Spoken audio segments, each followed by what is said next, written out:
بسم الله الرحمن الرحيم إنا أنزلناه في ليلة القدر وما أدراك ما ليلة القدر ليلة القدر خير من 1000 شهر. السلام عليكم ورحمة الله وبركاته. கண்ணியம் நிறைந்த சகோதரர்களே, தமிழ்நாடு தௌஹீத் ஜமாத் மாணவர்களின் சார்பிலே ஒரு நாள் தர்பியா என்று சொல்லப்படுகின்ற நல்லொழுக்க பயிற்சி முகாமிலே நாம் எல்லாம் அமர்ந்துள்ளோம். இதில் சலப்பு கொள்கைகளும் தடமுரண்டு செல்லும் தௌஹீத்வாதிகளும் என்ற தலைப்பு எனக்கு தரப்பட்டிருக்கிறது. முதல் விஷயமாக சலப்பு கொள்கை, இது இன்னைக்கு தமிழகத்தில் குறிப்பாக மாணவர்களிடத்தில் கொஞ்சம் ஆட்டம் காண சொல்லக்கூடிய ஒரு விஷக்கருத்து. நிறைய மாணவர்கள் உணர்ச்சிக்கு தான் வசப்படுவாங்க.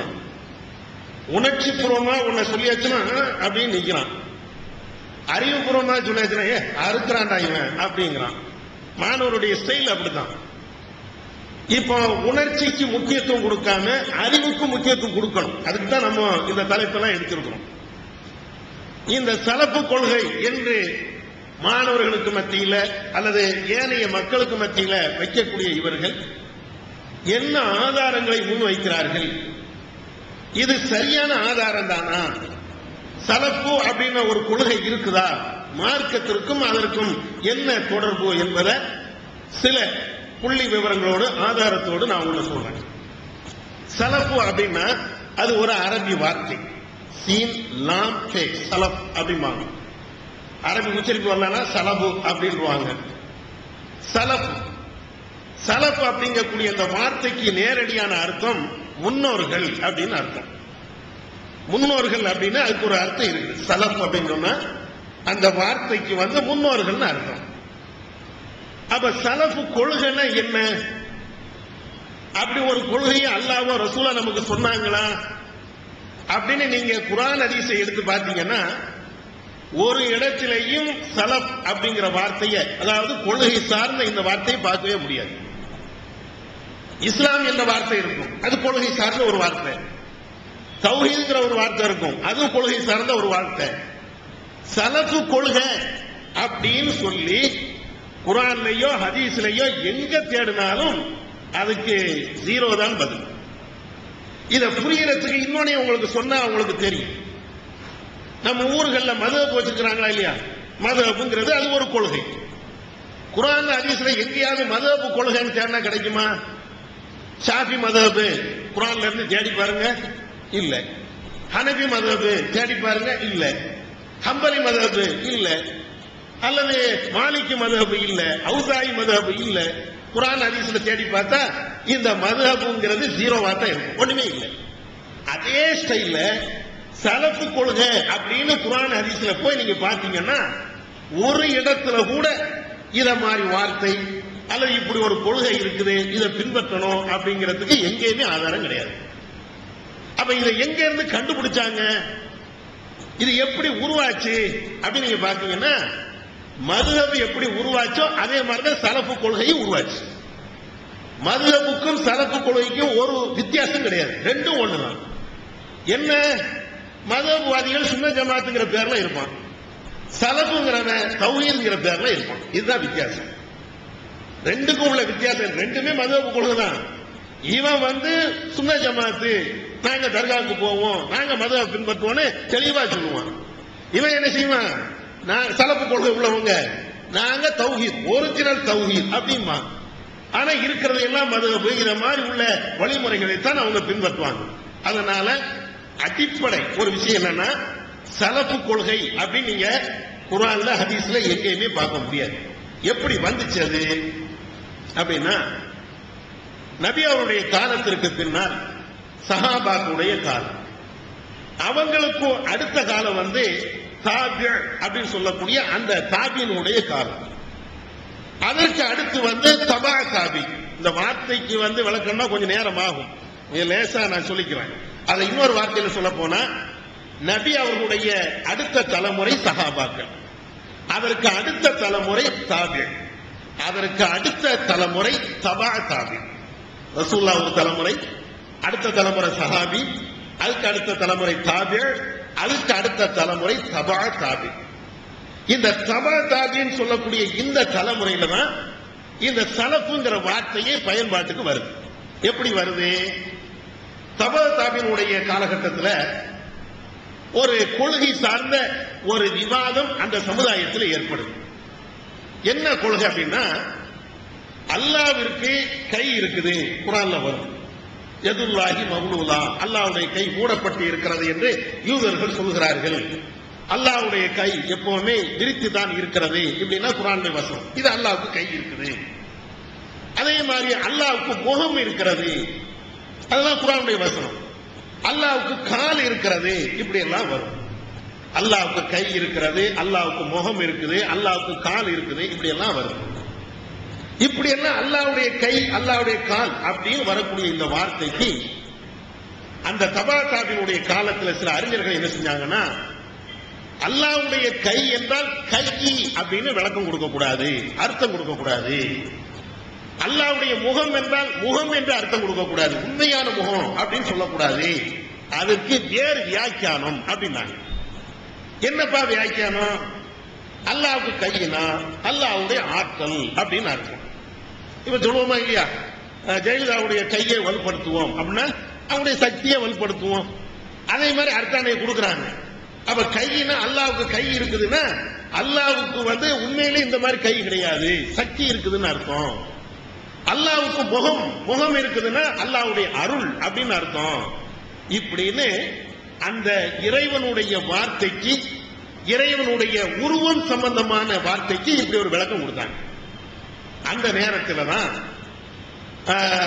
அஹ்மத் இப்னு ஹம்பல், இந்த ஹம்பலி மதுஹப்னு சொல்லுவோம்ல, அதனுடைய மூத பிதா அஹ்மத் இப்னு ஹம்பல் தான் போய் முடியும். அந்த அஹ்மத் இமாம் என்ன செய்யறாங்கன்னா, இந்த ஆயத்துக்கு அல்லாஹ்வுடைய உருவம் சம்பந்தமான விஷயத்திற்கு இப்படி விளக்கமே கொடுக்க கூடாது.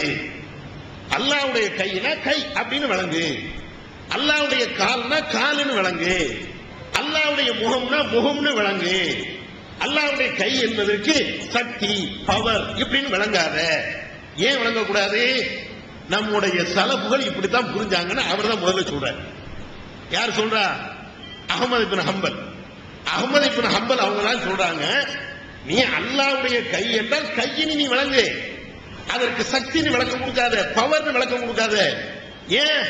சஹாபாக்கள், சலஃபுகள், அதாவது அவங்களுடைய முன்னோர்கள், அந்த சஹாபாக்கள் இப்படித்தான் விளங்குனாங்க. அல்லாஹ்வுடைய கையினா கையினா விளங்கணும், கால்னா கால்னா விளங்கணும், முகம்னா முகம்னா விளங்கணும், உடல்னா உடல் தான் விளங்கணும், அதற்கு இன்னொரு அர்த்தம் கொடுக்க கூடாது அப்படின்னு சொல்லி அன்றைக்கு அஹ்மத் இப்னு ஹம்பல் இப்படித்தான் சஹாபாக்கள் சலஃபுகள் விளங்கினார்கள் சொல்லிட்டு அவர் தான் முதல்ல இந்த வார்த்தையை பயன்படுத்துறார். இது வார்த்தையை அவர் பயன்படுத்துவது தப்புன்னு சொல்ல இயலாது. அவர் எதுக்கு சொல்றாரு? இந்த அர்த்தம் இப்படித்தான் கொடுக்கணும். இப்ப நாமளும் அப்படித்தான் சொல்றோம், குர்ஆனும் அப்படித்தான் சொல்லுது. இது தப்பு கிடையாது. அல்லாஹ்வுடைய கையினா கையினா விளங்கணும், கால்னா கால்னா விளங்கணும். அதுல போய் விளக்கம்லாம் கொடுக்க கூடாது. ரசூலுல்லாஹ் அப்படித்தான் விளங்குனாங்க, சஹாபாக்களும் அப்படித்தான் விளங்குனாங்க, நாமளும் அப்படித்தான் விளங்குறோம். ஒரு உண்மையான கொள்கைவாதி அப்படித்தான் விளங்குவோம். இதுல மாற்றுக்கிறது கிடையாது. இப்ப இதுக்குத்தான் சலஃப்னு வந்துச்சு. நாலாவட்டத்தில் என்ன செய்தாங்கன்னா, ஒரு அகீதா, அதாவது அல்லாஹ்வுக்கு உருவத்தை பற்றி பேசும்போது இந்த வார்த்தையை சலஃபுகள் புரிந்த மாதிரி புரியணும், அவங்க விளங்குற மாதிரி விளங்கணும்னு அஹ்மத் இப்னு ஹம்பல் சொன்னார்ல. இதை வைத்துக் கொண்டு பின்னால வந்தவங்க என்ன செய்தாங்கன்னா, இப்ப சமீபத்தில் உள்ள காலத்தில் வந்தவங்க சலஃபு கொள்கைன்னு இவங்க தான் மாத்திட்டாங்க. ஆரம்பத்தில் என்ன கிடையாது, இவங்க தான் என்ன செய்தாங்கன்னா சலஃபு கொள்கை அப்படின்னு ஒரு தனியான ஒரு கொள்கையை கிரியேட் பண்ணிட்டாங்க. அதுதான் நான் ஆரம்பத்திலே சொன்னேன், சலஃபு கொள்கைங்கிறது குர்ஆன்லயும் இல்ல, ஹதீஸ்லயும் இல்ல, இஸ்லாத்துல எங்கேயுமே நீங்க பார்க்க முடியாது. இப்ப அதே மாதிரி தான் இவங்க என்ன செய்தாங்கன்னா புதுசா ஒரு கொள்கையை கிரியேட் பண்ணி இதை கொண்டு வராங்க. சரி, இந்த கொள்கையின் மூலமாக இவங்க சொல்லக்கூடிய விஷயம் என்ன? சலப்பு கொள்கை அப்படின்னு இவங்க சொல்லக்கூடிய அடிப்படை விஷயம் என்னன்னு கேட்டீங்கன்னா, சஹாபாக்களை பின்பற்றணும். அதுதான் மார்க்கத்தினுடைய மூல ஆதாரம். குர்ஆன், ஹதீஸ், சஹாபாக்கள் அப்படிங்கிறாங்க. சலப்பு கொள்கை குர்ஆன்ல ஹதீஸ்ல இல்ல. இவங்க புதுசா உருவாக்கி வச்சிருக்கிறாங்களே இப்போ. இவங்களுடைய அடிப்படை கொள்கை என்னன்னா, சலப்பை வச்சு அவங்க என்ன விஷயத்தை சொல்ல வராங்கன்னா, இந்த மதுவபவாதி மாதிரி குர்ஆனை ஏத்துக்குவாங்க. மதுவபவாதிகள் குர்ஆனை மறுக்குவாசினா குர்ஆனை ஏத்துக்குவாங்க, ஹதீஸையும் ஏத்துக்குவாங்க, இமாமும் வேணும் அப்படின்னா. அதே மாதிரி இவங்க என்ன செய்யறாங்கன்னா, குர்ஆனும் வேணும், ஹதீஸும் வேணும், சஹாபாக்களும் வேணும். சஹாபாக்கள் எப்படி புரிந்து கொண்டார்களோ அப்படிதான் நாமளும் புரியணும். சஹாபாக்கள் என்ன விளக்கம் கொடுத்தாங்களோ அதைத்தான் நாம எடுத்துக்கணும். சஹாபாக்கள் சொன்னதை நம்ம அப்படியே பின்பற்றணும் அப்படின்னு சொல்லி இவங்க இந்த ஒரு புதிய ஒரு கொள்கையை உருவாக்கி இருக்கிறாங்க. இப்ப சலஃப்னா இதுதான். சலஃபு அப்படிங்கிறது இன்னைக்கு நடைமுறையில குர்ஆன, ஹதீஸ, சஹாபாக்களை பின்பற்றுவது. இதுக்குதான் சலஃப்னு வச்சிருக்கிறாங்க. இப்ப அடுத்து வருவோம். இஸ்லாத்தினுடைய மூல ஆதாரம் என்ன? ஏன்னா நாம முஸ்லீமா இருக்கிறோம். ஒரு முஸ்லீம் அவன் இஸ்லாத்தினுடைய காரியம் என்று, வணக்க வழிபாடு என்று எதை ஆதாரமாக கொள்ளணும்? இஸ்லாத்தினுடைய மூல ஆதாரம் குர்ஆனும் சுன்னாவும். எல்லாத்துக்கும் தெரிஞ்சதுதான். இதுக்கு நிறைய வசனங்கள் இருக்கிறது. இதை ஒரு வரியில சொல்ல போனா, வஹி செய்தி மாத்திரம்தான் இஸ்லாத்தினுடைய மூல ஆதாரம். இஸ்லாத்தினுடைய மூல ஆதாரமே வஹி செய்தி மட்டும்தான். வஹி செய்திங்கிறதுனா என்ன? அல்லாஹ்ட்ட இருந்து வந்தது. அல்லாஹ்ட்ட இருந்து ரசூலுல்லாஹ்க்கு வரும். ரசூலுல்லாஹ் சஹாபாக்கள் சொல்லியிருப்பாங்க. அப்படியே வாழையடி வாழையாக வந்துட்டே இருக்கு. இந்த வஹி செய்தி மட்டும்தான். இதற்கு குர்ஆன்ல நிறைய ஆதாரம். 1-2 மட்டும் சொல்லிக்கிறேன். 7வது அத்தியாயத்தில் 3வது வசனம், இத்தபிஉ மா உன்சில இலைக்கும் ரப்பிக்கும் வலா தத்தபிஉ மின் தூனிஹி அவுலியா கலீலம்மா ததக்கரும். உங்களுடைய இறைவனிடமிருந்து உங்களுக்கு எது இறைக்கு அருளப்பட்டு இருக்கிறதோ அதை மாத்திரம் நீங்கள் பின்பற்றுங்கள். அது அல்லாத வேற எதையும் நீங்கள் பின்பற்றாதீர்கள். அல்லாஹ்ட்ட இருந்து எது இறைக்கு அருளப்பட்டு இருக்கிறதோ அதை மட்டும் பின்பற்றணும். இதே மாதிரி அல்லாஹ் 38வது வசனத்தில் சொல்றான். 2வது அத்தியாயம் சூரத்துல் பக்ராவுல 38வது வசனத்தில் சொல்றான். நமக்கு மட்டும் சொல்லல, ஆத நபிக்கு அப்படித்தான் சொல்றான். உலகத்துல முதல் மனுஷனா வந்தார, முதல் நபியா வந்தார ஆதம். அவருக்கு அல்லாஹ் என்ன சொல்றான்னா, உன் மன இச்சப்படினா பின்பற்றாத, வஹியை மட்டும் பின்பற்று அப்படிங்கிறான். அது இந்த 2:38 குல் நஹ்திது மின்ஹா ஜமீஆ ஃபஇம்மா யத்தியன்னக்கும் மின்னி ஹுதன் ஃபமன் தபிஅ ஹுதாய ஃபலா ஹவுஃபுன் அலைஹிம் வலா ஹும் யஹ்சனூன். நீங்க இருவரும் இந்த இடத்துல இருந்து இறங்கி செல்லுங்கள். ஆதமோ அவருடைய மனைவி இங்க இருந்து கிளம்பி போங்க அப்படிங்கிறான். போயிட்டு சொல்றான், என்னிடம் இருந்து ஒரு நேரான வழி உங்களுக்கு வரும். அந்த நேர் வழியை யார் பின்பற்றுகிறாரோ அவர் பயப்பட மாட்டார், கவலை கொள்ள மாட்டார் அப்படின்னா. ஏன்ட்ட இருந்து ஒரு வழி வரும். ஆத நபியை உலகத்துக்கு அனுப்பி உன் இஷ்டத்துக்கு எதெல்லாம் மார்க்கமோ அப்படி நீ பின்பற்றிக்க அப்படின்னு அல்லாஹ் சொல்லல. ஹவ்வா ஆதமுடைய மனைவி, போங்க நீங்க 2 பேரும் ஆய்வு பண்ணி எது எது உங்களுக்கு தெரியுதோ அதையெல்லாம் நீங்க செய்யுங்க அப்படின்னு அல்லாஹ் சொல்லல. நீங்க 2 பேரும் உங்க வேலையை பாருங்க. மார்க்கம் சொன்னா, இஸ்லாம் சொன்னா ஏன்ட்ட இருந்து வழி வரும். நல்ல விளங்கிக்கணும். எதை இது நம்ம மட்டும் சொல்லல, முதல் மனுஷனுக்கு இதுதான் கட்டளை. அல்லாஹ்ட்ட இருந்து வரக்கூடிய வஹியைத்தான் பின்பற்றணும், வேற எதையும் பின்பற்றக்கூடாது. இதை மாதிரி குர்ஆன்ல ஏராளமான வசனங்கள் இருக்குது. ஒரு உதாரணத்துக்கு தான் இந்த 2 வசனத்தை சொல்லியிருக்கிறேன். சரியா? ஏன்னா அடுத்தடுத்த விஷயத்துக்கு போன நேரம் குறைவா இருக்குது. அதுக்கு அடுத்து இதே மாதிரி இன்னொரு இடத்துல அல்லாஹ் சொல்லி காட்டுகிறான்.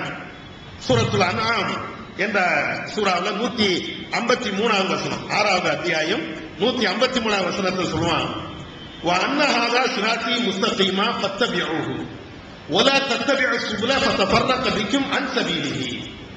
இதுதான் என்னுடைய நேரான வழி, இந்த நேரான வழியை மாத்திரம் நீங்கள் பின்பற்றுங்கள், பல வழிகளை நீங்கள் பின்பற்றாதீர்கள். பல வழிகளை நீங்கள் பின்பற்றினால் சரியான நேரான வழியை விட்டும் நீங்கள் தடமுரண்டு போயிருவீங்க. அதை இன்னொரு வார்த்தையில சொல்ல போனா, நேரான வழிங்கிறது குர்ஆன் ஹதீஸ் மட்டும்தான். குர்ஆன் ஹதீஸ மட்டும் நீ பின்பற்று. குர்ஆன் ஹதீஸ விட்டுட்டு நீ மதுஹபுன்னு போனா, சஹாபாக்கள் போனா, அல்லது வேற ஆலிம் சாக்கள் நீ போனா நீ நாசமா போயிருவ. அதுதான் அல்லாஹ் சொல்றான். குரான் நாசமா போனா என்ன அர்த்தம்? நரகத்துக்கு போயிருவ. குரான் எதை மார்க்க விஷயமாக என்ன வந்தாலும் ஆயத்து எங்க, ஹதீஸ் எங்க, இந்த நிலையில இருக்கும். இல்ல அந்த ஆலிம்சா சொன்னாரு, இந்த அசரத்து சொன்னாரு, எங்க ஜமாத் தலைவர் சொல்லிட்டாருப்பா அப்படின்னு போனா நம்ம நாசம், நம்ம நரகத்துக்கு அப்படின்னு அல்லாஹ் குர்ஆன்ல சொல்றோம். சரியா?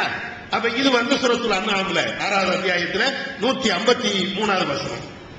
இது எல்லாத்தையும் விட அல்லாஹ் சொல்றான், நபியே நீங்க இந்த மக்களுக்கு சொல்லுங்க. 7ல 158வது வசனம், குல் யா அய்யுஹன் நாஸ் இன்னி ரசூலுல்லாஹி இலைக்கும் ஜமீஆ. நபியே நீங்க சொல்லுங்க, மக்களே உங்களை அத்தனை பேருக்கும் நான் தான் இறை தூதர். உங்க எல்லாத்துக்கும் நான் தான் இறை தூதர். எல்லாத்துக்கும் நான் தான் இறை தூதர்னா அதுக்கு என்ன அர்த்தம்? இன்னொரு ஆள் தேவையில்லை. மார்க்கத்தை வழிகாட்டுவதற்கு வேற எவனும் தேவையில்லை, ரசூலுல்லாஹ். இவ்வளவு தெளிவா இருக்குதுல்ல? எல்லா மக்களுக்கும் நான் தான் இறை தூதர்னா அதுக்கு என்ன அர்த்தம் புரியறதுக்கு சொல்றேன். இப்ப ரசூலுல்லாஹ்வுடைய காலத்துல 1400 வருடத்துக்கு முன்னால ரசூலுல்லாஹ் உயிரோடு வாழ்ந்தாங்க. எந்த சஹாபியாவது நான் மூசா நபியை தான் பின்பற்றுவேன் அப்படின்னு சொல்லுவாங்களா? அல்லது அன்னைக்கு வாழ்ந்த அறிஞர்கள்ல ரசூலுல்லாஹ்வும் இருக்கிறாங்க, அன்னைக்கு ஏதோ ஒரு பெரிய அறிஞர் இருக்காருங்களா, நான் அந்த அறிஞரை தான் பின்பற்றுவேன் சொல்லுவோமா? சொல்லி இருக்காங்களா? சொல்ல மாட்டாங்க. ஏன்? ரசூலுல்லாஹ் இருந்தா அவங்கள தாண்டி இன்னொரு நபியும் கிடையாது, அவங்கள தாண்டி இன்னொரு அறிஞரும் கிடையாது. ரசூலுல்லாஹ் என்ன சொன்னாங்களோ அதான் மார்க்கம். அப்படிதானே? அதே மாதிரி இன்னைக்கு ரசூலுல்லாஹ் உயிரோடு இல்ல, அவங்களுடைய கொள்கை இருக்குதா இல்லையா? அந்த கொள்கையை எப்படி இஸ்லாம் சொல்கிறது என்றால், நீங்க ரசூலுல்லாஹ் உயிரோடு இருந்தா என்னவா? ரசூலுல்லாஹ் உயிரோடு இல்ல, இப்ப ரசூலுல்லாஹ் இருக்கிறாங்க வச்சுக்கணும் ஒரு பேச்சுக்கு. ரசூலுல்லாஹ் உயிரோடு இல்ல, புரியறதுக்காண்டி சொல்றேன்.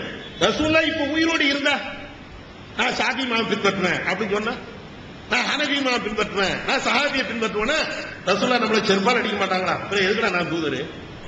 நான் எதுக்கு தூதர்? என்ன எதுக்கு அல்லாஹ் தூதரை அனுப்பணும்? அதுதான் ரசூலுல்லாஹ் இன்னைக்கு இறந்துட்டாங்க, ஆனா அந்த கொள்கை இன்னைக்கு இருக்கா இல்லையா? இந்த ஒரு வசனத்தை நாம விளங்கிட்டாலேயே மதுஹப்ல இருந்து தரீகாவுல இருந்து அவன் ஆட்டம் போடுறான் பாருங்க, முக்கால போட்டுக்கிட்டு எல்லாத்துக்கும் சாவு மணி. ரசூலுல்லாஹ் இருக்கும்போது நீ ஏன்டா, நீ என்ன தலைப்பா கட்டிட்டு வர, போடா வீட்டுக்கு அப்படின்றான். நீ என்ன முக்கால போட்டு அழுதுட்டு இருக்கிற, வீட்டுக்கு போடா அப்படின்றான். ஏன்? ரசூலுல்லாஹ்வுடைய கொள்கைகள் எங்க இருக்குது? இத புரியாம தான் இந்த அலிம்சா சொன்னா நல்லா இருக்குங்க, அவர் அழுது பயன் பண்றாரு. கொஞ்சம் பேரு நம்ம ஆட்கள் அழுது ரொம்ப இறக்கமா பயன் பண்றாரு. பண்ணா என்ன இறக்கமா பண்ணா என்ன? நிறைய பேர் இதுலதான் கிளம்புறோம். அவர் சொல்றது சரியா தப்பான்னு பாக்குறது இல்ல. அவர் இறக்கமா பயன் பண்றாரு, அவர் இப்படி பயன் பண்றாரு. எப்படி பயன் பண்ணட்டும்? விஷத்தை சொல்றானா சத்திய கருத்தை சொல்றானா அதையும் பார்க்கணும். அதனால ஆரம்பத்தில் சொன்ன மாதிரி உணர்ச்சிக்கு தான் மதிப்பு கொடுக்கிறோம், அறிவுக்கு மதிப்பு கொடுக்கறது இல்ல. சரி, இப்ப வருவோம். இப்ப ரசூலுல்லாஹ் தான் எல்லாத்துக்கும் தூதர். அவ யாரும் தேவையில்லை, எந்த ஆலிம்சாவும் தேவையில்லை, எந்த இமாமுகளும் தேவையில்லை, எந்த ஆட்களும் நம்மளுக்கு வழிகாட்டிக்கு அவர் சொன்னாத்தான் எடுக்கணும் இல்ல. ரசூலுல்லாஹ்வுடைய கருத்து குர்ஆன் ஹதீஸ் மட்டும்தான். சரிதானே? அடுத்து மார்க்கம் சொல்லுகின்ற, அதாவது இதுதான் மார்க்கம், இதுதான் இஸ்லாம் அப்படின்னு சொல்லக்கூடிய அதிகாரம் அல்லாஹ் ஒருவனுக்கு தான். வஹியை மட்டும்தான் பின்பற்றணும் அப்படின்னு இதுவரையும் சொல்லி இருக்கிறேன். ரெண்டாவது, அதுக்கு அடுத்த விஷயம் எல்லாம் ஒரே கருத்தில் அமைந்த பல்வேறு கோணத்தில் நான் அதை விளக்குறேன். மார்க்கம் என்று சொல்வதற்கு தகுதி அல்லாஹ் ஒருவன். அல்லாஹ் ஒருத்தன் சொன்னாதான் மார்க்கம். இப்ப நான் இப்படியே சொல்றேன், நீங்க 20 ரக்காத் சொல்லுங்க, மார்க்கம் இல்லை. ஒரு பெரிய முல்லாவே வந்து சொல்றாரு, எப்ப நீ காலையில இருந்து 10 மணில இருந்து 12 மணி வரையும் நல்ல நேரம், ஒரு 4 ரக்காத் தொழுகிறாரு, மார்க்கம் இல்லை. பெரிய தலப்பா கட்டிட்டு வந்து ஒரு ஆள் சொல்றாரு, இன்னைக்கு நீ துவா செய், அல்லாஹ் உன் துவா ஏத்துக்கணுவான், அப்பவும் மார்க்கம் இல்லை. ஏன்? மார்க்கம் என்று சொல்வதாக இருந்தால் சொல்லுகின்ற உரிமை அல்லாஹ் ஒருவனுக்கு தான் இருக்கு. இதே திருமறை குர்ஆன்ல 39ல 3வது வசனத்துல அல்லாஹ் சொல்றான், அலா லில்லாஹி தீனுல் காலிஸ். 39ல 3ல அலா லில்லாஹி தீனுல் காலிஸ், தூய்மையான இந்த மார்க்கம் அல்லாஹ் ஒருவனுக்கே சொந்தம். தூய்மையான இந்த மார்க்கம் அல்லாஹ் ஒருவனுக்கு தான் சொந்தம். இப்ப நீங்க யோசிச்சு பாருங்க, ஒரு உதாரணம் சொன்னா நல்லா விளங்கும் உங்களுக்கு. இப்ப இந்த பில்டிங் எனக்கு உள்ள பில்டிங், எனக்கு சொந்தம். எனக்கு சொந்தம்னா அதுக்கு என்ன அர்த்தம்? இந்த பில்டிங் எனக்கு சொந்தம் அப்படின்னா என்ன செய்ய? ஒரு சட்டை இருக்குங்களா, இது ஏன் சட்டை, என்ன செய்ய? நான் போடுவேன், போடாம மடிச்சும் வைப்பேன், தேவையில்லைன்னா கிழிச்சு போடுவேன், ஏன் விருப்பம்டா, ஏன் சட்டை. கையில செல்போன் வச்சிருக்கிறியா? யார் செல்போன் பா? ஏன் செல்போன்? அப்படியா? என்ன செய்ய போற? என்னமும் செய்வோம், உனக்கு என்ன? செல்போன் வச்சிருந்தா ஏதாவது செய்யண்டா. நீ ஏன்டா ஏன் விஷயத்தை தலையிடுற? ஏன் செல்போனு நான் உடப்பேன், மிதிப்பேன், அதை பயன்படுத்தாம பீரோல வச்சு பூட்டுவேன். உன் வேலையை பார்த்துட்டு போடா. ஏன்? உரிமை எனக்கு. அப்படித்தானே? இப்ப அதே மாதிரி அல்லாஹ் சொல்றான், இந்த மார்க்கம் எனக்குள்ளதுப்பா, இந்த மார்க்கம் எனக்குள்ளது. அப்படின்னா என்ன அர்த்தம்? என்ன அர்த்தம்? எவனாவது இதுல தலை வச்சா வெட்டி போடுவாங்கிறான். மார்க்கம் எனக்குள்ள. ஏன் வீடுனா ஜன்னல் எங்க வைக்கணும்? அது ஏன் விருப்பம், நான் எங்கேயும் வைப்பேன். ஒரு ஆள் வந்து ஏன்பா இங்க ஜன்னல் வச்சிய? போட ஏன் வீடு ஓ வேலை பல்போம் அப்படிப்போம். ஏன்டா சட்டையும் வந்து ஏன்டா பட்டன் வச்ச? ஏன் சட்டை எனக்கு ஃபேஷன் ஸ்டைல் அப்படிங்கிறோம்ல. இங்க ஒன்று பட்டன் வைக்கிறோம்ல. இங்க வச்சா சரி திறந்துடுது, மூடுறதுக்கு பட்டனு. அது ஏன்டா இங்க ஒன்று பட்டன் வச்ச? ஏன் ஸ்டைல், ஏன் சட்டை, நான் அப்படிதான் போடுவேன். ஒருத்தனுக்கு ஆலோசனை சொல்றது கூட உரிமை இல்லாம ஆக்கிட்டோம்ல. ஏன்னா இது எனக்குள்ளது. அதே மாதிரி இந்த மார்க்கம்ங்கிறது அல்லாஹ்வுக்குரியதுங்கிறான். இதுல போய் சஹாபாத்தை தலையிட முடியுமா? இதுல போய் ஆலிம் சாக்கள் தலையிட முடியுமா? இதுல போய் இமாம்கள் தலையிட முடியுமா? இதுல போய் வேற யாராவது தலையிட முடியுமா? தலையிட்டு அல்லாஹ் கோவம் வராதா? எனக்குள்ளதுங்கிற அல்லாஹ். நம்முடைய செல்போன்ல இன்னொருத்தன் தலையிட்டா நம்மளுக்கு அவ்வளவு கோவம் வருது. உங்க பேக் இருக்குதுங்க, ஒரு பேக் வச்சிருக்கிறீங்க. நான் வந்து அந்த பேக்கை திறந்து ஏதாவது எடுத்தா என்ன கோவம் வரும்? பேக்கை விடுங்க, பாக்கெட்ல கை வைக்க முடியுதா? உங்க பாக்கெட்ல வேகமா வந்து பாக்கெட்ல இந்த கை விட்டுருவேன். என்னடா திறந்து விட்டா நாய் நுழைஞ்ச மாதிரி என் பாக்கெட்ல கை விடுறேன்னு ஆகும். ஏன்? உனக்கு அந்த அதிகாரம் இல்ல. நான் உன் நண்பன்டா, அது வெளியில பாக்கெட்ல விடுது இல்லைங்கிறோம். நண்பன் என்ன சொல்லி அது சம்மதிக்க மாட்டோம். ஏன்? என் பாக்கெட்ல நான் ஆய வைப்பேன். ஏன்டா கேட்காம ஏன் கையில விட்ட? நமக்கு இவ்வளவு கோவம் வருதுன்னா அல்லாஹ்வுடைய மார்க்கம் எனக்கு சொந்தங்கிறான். அந்த அல்லாஹ்வுடைய மார்க்கத்தில் அவன் உட்கார்ந்துட்டு நான் ஒரு கருத்தை சொல்லுவேன், இருவரை கை கொடு அப்படிங்கிறான். நான் ஒரு கருத்தை சொல்லுவேன், விடிய விடிய இருட்டு சிக்கு அடி அப்படிங்கிறான். அல்லாஹ் கோவம் வராதா? அதனாலதான் பல இடங்கள் அல்லாஹ் நீங்க அல்லாஹ் ரசூலுக்கு கட்டுப்படவில்லை என்றால் நரகத்துக்கு போவீங்கிறான். பல இடங்கள் அல்லாஹ் அப்படி சொல்லுவோம். அதனால இந்த மார்க்கம் என்பது அல்லாஹ் ஒருவருக்கு தான் சொந்தம் அப்படிங்கறத அழுத்தம் திருத்தமாக மனசுல வச்சுக்கிடுங்க. ஏன்னா எல்லா விஷயத்துக்கும் இதுதான் அடிப்படையான ஒரு விஷயம். இதையும் புரிஞ்சுக்கிடுங்க. அதே மாதிரி வந்து ரசூலுல்லாஹ் ஒரு காலத்துல வாழ்ந்தாங்க, அவங்களுக்கு வஹி வந்தது. அந்த வஹி செய்தி இன்னைக்கும் பாதுகாக்கப்பட்டிருக்கு. இதைத்தான் பின்பற்றணும். சரிதானே? ரசூலுல்லாஹ்வுடைய காலத்தோடு மார்க்கம் முழுமை அடைந்து விட்டது. இன்னைக்கு யார் பேசினாலும் அது மார்க்கம் கிடையாது. மார்க்கம் கிடையாதுன்னா புதுமையாக ஒண்ணு சொல்ல முடியாது. ரசூலுல்லாஹ் சொன்னதை திரும்ப சொல்லலாம். ரசூலுல்லாஹ் நோன்பு வைக்க சொன்னாங்க, அதை நான் எடுத்து சொல்லலாம். அதுதான் அதிகாரம் இருக்குது. புதுசாக ஒரு நோன்பு உருவாக்க முடியுமா?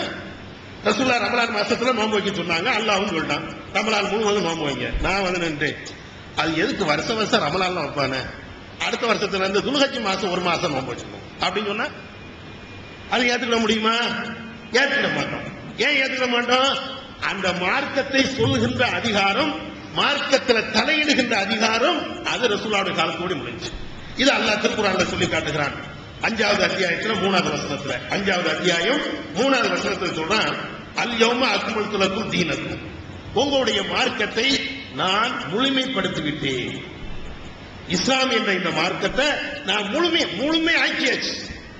முழுமையாக ஆக்கினதுக்கு பின்னால வேற யார் அதுல வந்து கூட்ட முடியும், குறைக்க முடியும்? அல்லாஹ் ஏதாவது குறை வச்சா நம்ம கூட்டலாம். அல்லாஹ் எதை சொல்லாம விட்டான்? எல்லாத்தையும் சொல்லிட்டானே, எதையுமே உடலையே, எல்லாத்தையும் முழுமையாக ஆக்கிட்டான். உங்களுக்கு அப்ப இறைவன் வஹி மட்டும்தான் மார்க்கம். மீண்டும் ஒருக்க மேல என்ன சொல்லிக்கிறேன், வஹி மட்டும்தான் மார்க்கம். அல்லாஹ் மார்க்க விஷயத்துல கூட்டவோ குறைப்பதற்கோ அல்லாஹ் ஒருவனுக்கு தான் அதிகாரம். அல்லாஹ் தவிர வேற யாருக்கும் அது அதிகாரம் இல்லை. அல்லாஹ்வுடைய ரசூலை நாம பின்பற்றணும். அது அல்லாம மார்க்கம் என்பது முழுமை அடைந்து விட்டது. இவ்வளவு சொல்லி சுருக்கமாக தான் சொல்லிட்டே வர.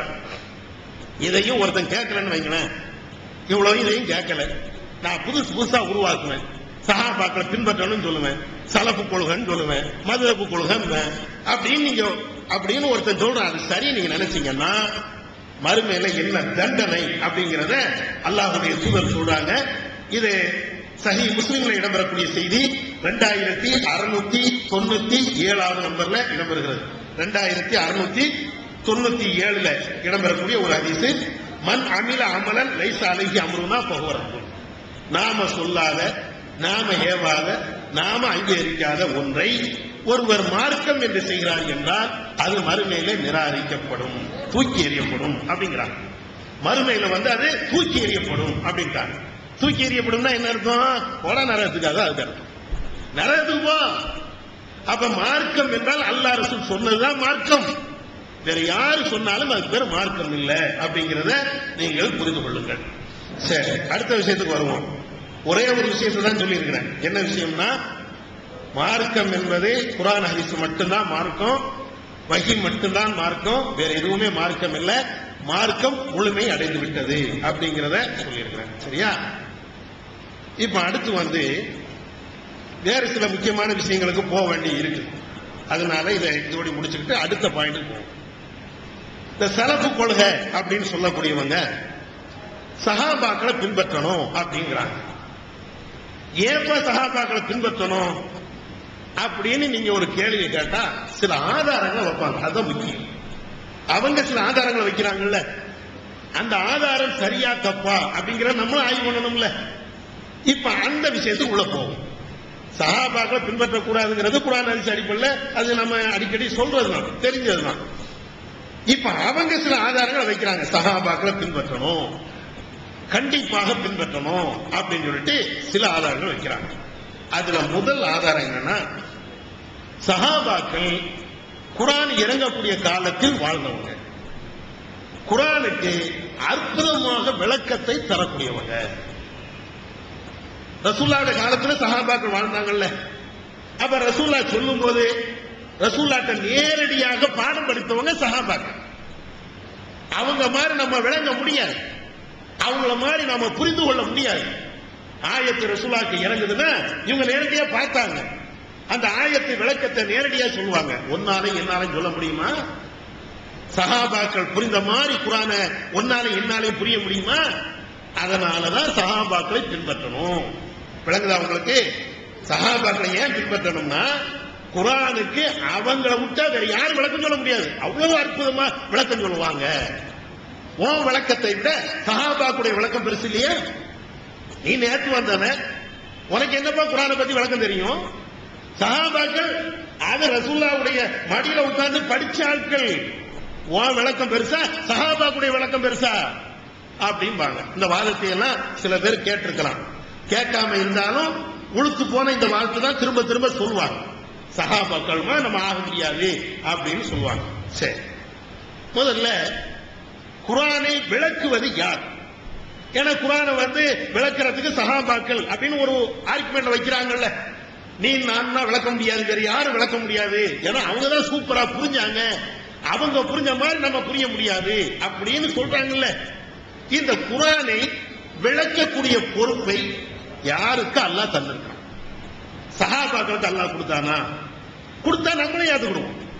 சஹாபாக்களுக்கு அல்லாஹ் இப்படி சொன்னான்னு வைங்களேன், இந்த குர்ஆனை இப்னு உமர் எப்படி விளங்கினாரோ அதே மாதிரி நீங்க விளங்குங்க, அபூபக்கர் எப்படி இந்த ஆயத்தை விளங்கினாரோ அதே மாதிரி நீங்க விளங்குங்க, உமர் எப்படி விளங்கினாரோ அதே மாதிரி நீங்க விளங்குங்கன்னு குர்ஆன்ல ஹதீஸ்ல எங்கேயாவது இருந்துச்சுன்னு வைங்களேன், நாமளும் பின்பற்றுவோம். அதுல மாத்துக்கிறது கிடையாதுல்ல. ஏன்னா அல்லாஹ்வுல சொல்றான், இப்னு உமர் விளங்குற மாதிரி விளங்குன்னு அல்லாஹ் சொல்லும் போது அல்லாஹ் எதுத்தா பேச முடியும்? அல்லாஹ் சொன்னா ஏத்துக்கலாம். ஆனா அல்லாஹ் அங்க எங்கேயாவது இப்படி சொல்லி இருக்கிறானா? சஹாபாக்கள் விளங்குற மாதிரி குர்ஆனை நீங்க விளங்குங்க, சஹாபாக்கள் புரிந்த மாதிரி ஹதீஸை நீங்க புரியுங்க அப்படின்னு எங்கேயாவது ஒரு இட்டுக்கட்டப்பட்ட ஹதீஸாவது உண்டானா இல்லை. ஆனா அது மாற்றமா இருக்கு. எப்படி இருக்கு தெரியுமா? குர்ஆனை விளக்குவது ஏன் பொறுப்புன்னு தான் அல்லாஹ். குர்ஆனை விளக்குவது அது என்னுடைய பொறுப்பு. யாருக்காவது விட்டு கொடுக்கல அல்லாஹ். 75ல 17, 18, 19 சரியா?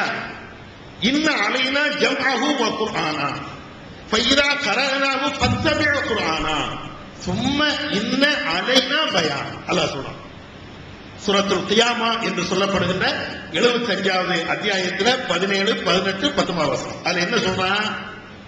நபியே, இந்த குர்ஆனை ஒன்று சேர்ப்பதும் அதை ஓதி காட்டுவதும் நம் மீது கடமை. குர்ஆனை ஒன்று சேர்ப்பதும் அதை ஓதி காட்டுவதும் நம் மீது கடமை. இதா கரனாகு, இந்த குர்ஆனை நபியே நாம் உங்களுக்கு ஓதி காட்டினால் நாம் எதை ஓதுகிறோமோ அதை அப்படியே பின்பற்றுவீராக. சும்மா இன்னும் அலைனா பயானா அதை விவரிக்கிறது தஃசீர் பண்றது என்னுடைய வேலை. குர்ஆனுக்கு விளக்கம் கொடுக்கிறது யாருடைய வேலை? அல்லாஹ்வுடைய வேலை தான். இது நான் சொல்லல, குர்ஆனுடைய வசனம். அல்லாஹ்வுடைய வேலைனா குர்ஆனுக்கு விளக்கம் கொடுக்கிறது இப்னு அப்பாஸுடைய வேலைன்னு சொன்னா இது அல்லாஹ்வுடைய வசனத்துக்கு மாற்றம் இல்லையா? குர்ஆனுடைய தஃசீர், குர்ஆனுக்கு விளக்கம் கொடுக்கிறது என்னுடைய வேலைங்கிற அல்லாஹ். ஆனா குர்ஆனுடைய விளக்கம் சஹாபாக்கள் தான் கொடுக்கணும் அப்படின்னா இந்த ஆயத்துக்கு மாற்றம் இல்லையா? அல்லாஹ்வுடைய வேலைன்றான். இன்னொரு இடத்துல என்ன சொல்றாங்கன்னா இதே வேலை ரசூலுல்லாஹ்வுக்கும் கொடுக்குறான். குர்ஆனுடைய அந்த விளக்கத்தை, குர்ஆனை விளக்குறது அல்லாஹ்வுடைய வேலை. இன்னொன்னு என்ன, அது ரசூலுல்லாஹ்வுடைய வேலை தான், வேற யாருக்கும் வேலை இல்லைன்றாங்க. இதுதான் நான் ஏற்கனவே சொன்ன வசனம் 16ல 44வது வசனம். அது ரசூலுல்லாஹ்வுக்கு அந்த பொறுப்பு இருக்குது. அதுல என்ன சொல்றான், வஅன்ஸல்னா இலைக்க ذிக்ர, நபியே இந்த ذிக்ர் என்ற இந்த குர்ஆனை உங்களுக்கு நாம இறக்கி இருக்கிறோம். ஏன்? லிதுபையின லின்னாஸ், மக்களுக்கு நீங்க தெளிவுபடுத்தணும். மக்களுக்கு நீங்க இந்த குர்ஆனை தெளிவுபடுத்தணும், விளக்கம் கொடுக்கணும் என்பதற்கு தான் உமக்கு இந்த குர்ஆனை நான் இறக்கி வச்சிருக்கிறேன் இப்படின்னு அல்லாஹ் 16ல 44ல சொல்றான். அதே மாதிரி 16ல 64வது வசனத்திலே இதே மாதிரி கருத்துல சொல்றான். வமா அன்ஸல்னா அலைக்கல் கிதாப இல்லா லிதுபையின லஹும், நபியே உமக்கு இந்த குர்ஆனை நாம் இறக்கி வைத்திருப்பது அவர்களுக்கு நீங்க தெளிவாக விளக்கமாக சொல்ல வேண்டும் என்பதற்கு தான். இந்த 3 வசனத்திலையும் அல்லாஹ் சொல்லக்கூடிய கருத்து என்ன? குர்ஆனை விளக்குவது அல்லாஹ்வுடைய பொறுப்பு, குர்ஆனை விளக்குவது நபியுடைய பொறுப்பு. முடிஞ்சு வச்சா? அப்ப குர்ஆனை விளக்குவது சஹாபாக்கள் தான் விளக்கணும் அப்படின்னு யாரு சொன்னா? சஹாபாக்கள் புரிஞ்ச மாதிரி தான் நாம புரியணும் அப்படின்னு யாரு சொன்னா? ஏன் பொறுப்புன்னு அல்லாஹ் ஏத்துக்கிட்டானே, ரசூலுல்லாஹ்வுடைய பொறுப்புன்னு அல்லாஹ் சொல்லிட்டானே. அப்ப குர்ஆனுக்கு விளக்கம் கொடுக்கிறதா இருந்தா அல்லாஹ் சொல்லணும், அல்லாஹ்வுடைய ரசூல் சொல்லணும். அவ்வளவுதான், முடிஞ்சு வச்சு. வேற யாருக்கும் அல்லாஹ் இந்த குர்ஆனை விளக்கு, அதை செய், இதை செய், உனக்கு அந்த உரிமை அப்படின்னு அல்லாஹ்வோ ரசூலோ சொல்லல. சரியா? பாயிண்ட் விளங்கிடுச்சா? குர்ஆனை விளக்கக்கூடிய பொறுப்பு, அதுக்கு வியாக்கியானம் கொடுக்கக்கூடிய பொறுப்பு ஒன்னு அல்லாஹ்வை சார்ந்தது அல்லது ரசூலுல்லாஹ்வை சார்ந்தது. சரி, இதுதான் அடிப்படை. இவங்க என்ன கேட்கிறாங்க, சஹாபாக்கள் புரிந்த மாதிரி நாம புரிய முடியுமா அப்படிங்கிறாங்கல்ல. சஹாபாக்கள் மனுஷன், மனுஷனா மலக்கா? சஹாபாக்கள் மனுஷன் தானே, அவங்களுக்கு வஹி வருமா? சஹாபாக்களுக்கு வஹினா வராது. மனுஷன் அப்படின்னா நாம எப்படியோ நமக்கு எப்படி தவறுகள் வருமோ, புரிந்து கொள்வதில் கொஞ்சம் வேறுபாடு ஏற்படுமோ, இதே மாதிரி சஹாபாக்களுக்கும் வருமா வராதா? கண்டிப்பா. மனுஷனா என்ன வரும்? மனுஷனுக்கு அப்பாற்பட்ட இன்னொரு பிறவினா அது வேற விஷயம். மனுஷனா இப்ப நான் ஒரு விஷயத்தை சொல்றேன், சில விஷயத்தை கரெக்டா விளங்குவோம், சில விஷயத்தை தப்பா விளங்குவோம். அது இருக்குதானே? மனுஷனா அப்படித்தானே? இதே மாதிரிதான் சஹாபாக்களும் ஆயத்த ஹதீஸ சில நேரங்களில் சரியா விளங்குனாங்க, சில நேரங்களில் தப்பாவும் விளங்கி இருக்கிறாங்க. அவங்க முழுக்க முழுக்க கரெக்டா விளங்குனாங்கன்னு யாரும் அடிச்சு சொல்ல முடியாது, சொல்லக்கூடாது. ஏன் அப்படி சொல்லிட்டீங்கன்னு வைங்களேன், அல்லாஹ்வோடு சஹாபாக்களை ஆக்கிட்டோம்னு அர்த்தம். அல்லாஹ்வுக்கும் இந்த சஹாபிக்கும் வேறுபாடு இல்லைன்னு அர்த்தம். அல்லாஹ்வுக்கு தான் தப்பு செய்யாது. அல்லாஹ் ஒருத்தன் தான் எதையும் சரியாக விளங்குவான், அவனுடைய விளக்கத்துல தப்பே வராது. சஹாபாக்கள் அப்படியா? ஆனா இந்த சலஃப்ங்கிற குழுவுக்குள்ளவங்க மதுஹப்வாதி, தருக்கியாவாதி எல்லாம் தாண்டிட்டாங்க. இவன் என்ன சொல்றான்னா, சஹாபாக்களுக்கு அவங்க தப்பு செய்வாங்களா? அப்ப என்ன அர்த்தம்பா? தப்பு செய்ய மாட்டாங்கன்னா அப்ப அல்லாஹ்வா ரசூலாவே தப்பு செஞ்சாங்கிறோம். அல்லாஹ்வுடைய தூதரே தவறுக்கு அப்பாற்பட்டவர் கிடையாது, தவறு செஞ்சவங்க. அப்ப சஹாபாக்கள் தவறுக்கு அப்பாற்பட்டவங்களா? இவங்க அது மாதிரி பில்டப் உருவா பயான்ல நீங்கள் கேட்டு இருக்கலாம். சஹாபாக்களை இவர்கள் ஏற்றுகிறார்கள். நம்மள சஹாபாக்கள் எவ்வளவு பெரிய தியாகிகள் தெரியுமா? பத்ர் யுத்தத்தில் அவங்க செய்த தியாகம், உஹதுல செய்த தியாகம், சொத்துக்களையும் காசுகளையும் செல்வத்தையும் அவங்க கொடுத்த இதனால இவங்க செய்ய முடியுமா? தியாகம் செஞ்சாங்க, அது உண்மைதான். சொத்தை கொடுத்தாங்க, உண்மைதான். நாடை விட்டு போனாங்க, உண்மைதான். அதெல்லாம் நம்மளுக்கும் அவங்களுக்கும் சமம் இல்லை. அவங்களுடைய கால் தூசி கூட நம்ம வர முடியாது, சரிதான். அதனால மார்க்கத்தில் தலையிடுவதற்கு அவங்களுக்கு உரிமை உண்டா? இல்லைங்கள். சிறப்புங்கிறது வேறு. அவங்க பெரிய தியாகி, அதுல மாற்றுக்கிறது கிடையாது. பெரிய தியாகி என்பதனால அவங்க சொன்னா மார்க்கமா? இதை நம்ம எப்படி ஏற்றுக்கொள்ள முடியும்? சரி, இப்ப அடுத்த விஷயத்துக்கு வருவோம். சஹாபாக்களும் புரிந்து கொள்ளக்கூடிய விஷயத்துல தவறு இழைத்திருக்கிறார்கள். உதாரணத்துக்கு பாருங்களேன், அல்லாஹ் ஒரு வசனத்துல இறக்கலாம். என்ன வசனம்? ஹத்தா யதபய்யன லக்குமுல் ஹைத்துல் அபியது மினல் ஹைத்தில் அஸ்வத். கருப்பு கயிறுல இருந்து வெள்ளை கயிறு தெளிவாகின்ற வரை நீங்கள் உண்ணுங்கள் பருங்கள், நோன்பை பற்றி வருந்தாய். சூரத்து பக்கரால வரும். என்ன சொல்றான்ல? சகர் வரையும் சாப்பிடுங்க. சுபுஹ் பாங்க் சொல்றோம்ல, அந்த நேரம் வரையும் சகர் நேரத்தில் நீங்க சாப்பிடுங்க. சுபுஹ் பாங்க் சொன்னியாச்சுன்னா நீங்க சாப்பிட தேவையில்லை. கருப்பு அதுக்காக நாங்க என்ன வார்த்தையை பயன்படுத்துறான்னா, கருப்பு கயிறுல இருந்து வெள்ளை கயிறு தெளிவாகின்ற வரை அப்படிங்கிறான். இத நபித்தோழர்கள் எப்படி வழங்கினாங்க தெரியுமா? புகாரில 1916வது எண்ணில இருக்கு. எப்படி வழங்கினாங்க தெரியுமா? சில சஹாபாக்கள் ஒரு கருப்பு கயிறு ஒரு வெள்ளை கயிறு, ரெண்டு கயிறு எடுத்துட்டாங்க. ரெண்டு வெள்ளை கயிறை எடுத்துட்டு படுக்க போகும்போது தலாணி இருக்குல்ல, தலாணி கீழே ரெண்டு கயிறை வச்சுட்டாங்க. வெள்ளை கயிறு கருப்பு கயிறு, வெள்ளை கயிறு கருப்பு கயிறு, படுத்தாச்சு. காலில் எஞ்சி பாக்குறாங்க, அதே வெள்ளை கயிறு கருப்பு கயிறு, ஒன்னும் வித்தியாசமே தெரியல. என்னடா இது? வெள்ளை கயிறுல இருந்து கருப்பு கயிறுல இருந்து வெள்ளை கயிறு தெளிவாகணும், ரெண்டு கயிறையும் வச்சுட்டோம், ஒன்னும் தெளிவாக மாட்டுங்க, விளங்க மாட்டேங்குது. நேர ரசூலாட்டம் வாராங்க. அல்லாஹ்வின் தூதரே, கருப்பு கயிறுல இருந்து வெள்ளை கயிறு தெளிவாகின்றவரை உண்ணுங்கள் பருங்கள் அப்படின்னா என்ன? நீ என்னப்பா செஞ்ச? ரெண்டு கயிறையும் எடுத்து தலவாணிக்குள்ள வச்சேன், ஒன்னும் விளங்க மாட்டேங்குது, ஒன்னும் புரியல. ரசூலுல்லாஹ் சொல்றாங்க, வெள்ளை கயிறு கருப்பு கயிறுனா உண்மையிலே கருப்பு கிடையாது, கருப்பு கயிறோ வெள்ளை கயிறோ கிடையாதுப்பா, நீ விளங்குனது தப்பு. அப்ப அதுக்கு என்ன அர்த்தம்? அடிவானம் இருக்குதுல்ல, அடிவானத்துல முதல்ல இருட்டா இருக்கும், அந்த இருட்டு விலகி லேசா வெண்மை வரும். அந்த வெண்மை வரும்போது சுபுவுடைய நேரம். கருப்பா இருக்கும் போது அது சகருடைய நேரம். சகர் நேரத்தையும் சுபு நேரத்தையும் பிரிச்சு காட்டுவதற்காக, தெளிவுபடுத்துவதற்காக அல்லாஹ் சொல்ற, கருப்புல இருந்து வெள்ளை தெளிவாகும். அடிவானம் கருப்பா இருக்குது, வெள்ளை வர ஆரம்பிக்குதா? வெள்ளை வர ஆரம்பிக்குதுன்னா அது சுபு நேரம்ப்பா. கருப்பா இருக்குதா? அது சகர் நேரம். கருப்பா இருக்கக்கூடிய அந்த நேரத்தில் நீ சாப்பிடு. வெள்ளையா அடிவான வெள்ளையா வருதுன்னா நீ சாப்பாடை நிப்பாட்டிரு, நீ நோன்பை தொடரு அப்படிங்க. இது விளங்குச்சா? சஹாபாக்களுக்கு எல்லாம் கரெக்டா விளங்கும்னா இந்த ஆயத்தை ஏன் தப்பா விளங்குனாங்க? இது நான் குண்டகமண்டல் சொல்ல, புகாரியுடைய செய்தி தான் சொல்றேன். சரி, இது ஒரு செய்தியா? அடுத்து இன்னொரு செய்தியை பாருங்களேன்.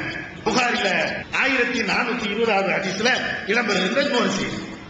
அதாவது நபி ஸல்லல்லாஹு அலைஹி வஸல்லம் அவங்கள்ட்ட நபிமாருடைய மனைவிமார்கள் எல்லாம் கேட்கிறாங்க, அல்லாஹ்வின் தூதரே, நீங்க இறந்துட்டீங்கன்னு வைங்க, நீங்க இறந்தாச்சுன்னா முதல்ல எங்கள்ல யார் இறக்குறது? நீங்க இறந்ததுக்கு பின்னால அல்லது நபிமாருடைய மனைவிமார்கள்ல முதல்ல யார் இறப்பாங்க? யார் கேட்கிறா? ரசூலுல்லாஹ்ட்ட நபி அவருடைய மனைவிமார் கேட்கிறாங்க, நாங்க இத்தனை மனைவிகள் இருக்கிறோம், எங்கள்ல யார் முதல்ல மண்டையை போடுவாங்க? அதான் அதுக்கு அர்த்தம் தானே, யார் இறப்பாங்க?